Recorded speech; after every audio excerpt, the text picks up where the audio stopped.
அங்கனூர் ராமசாமிக்கு பிறந்த திருமாவளவன், மாடு மேய்க்க வேண்டிய திருமாவளவன், சாணம் அல்ல வேண்டிய திருமாவளவன், கோவணம் கட்டிக்கொண்டு இந்த வயதிலே கொத்தடிமையாக வாழ வேண்டிய திருமாவளவன், இன்றைக்கு மீசையை முறுக்கிவிட்டு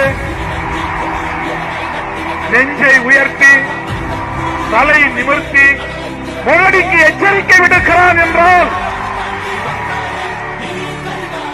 சனாதனத்தை எதிர்த்து குரல் எழுப்புகிறான் என்றால், இந்த சராசரி சாதாரணமான திருமாவளவன் பின்னால் லட்சக்கணக்கான சிறுத்தைகள் அணிதிரண்டு இருக்கிறார்கள் என்றால் அதற்கு எது காரணம்? அதற்கு எது காரணம்? தோழர்களே, அதற்கு காரணம் ஒன்றே ஒன்றுதான். நம்மை எல்லாம் மனிதர்களாய் தலைநிமிர வைத்த நம்முடைய மகத்தான தலைவர் புரட்சியாளர் அம்பேத்கர் அவர்கள். புரட்சியாளர் அம்பேத்கர் அவர்கள் வகுத்தளித்த வரையறுத்து தந்த அரசமைப்பு சட்டம் தான் சங்கிகளின் முதல் பகை எது தெரியுமா? சங் பரிவார்களின் வெறுப்பும் கோபமும் யார் மீது தெரியுமா?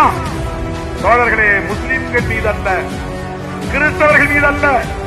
உண்மையிலேயே சங் பரிவார் கும்பலின் கோபம், சங் பரிவார் கும்பலின் எதிர்ப்பு, சங் பரிவார் கும்பலின் வெறுப்பு அரசமைப்பு சட்டத்தின் மீதுதான்.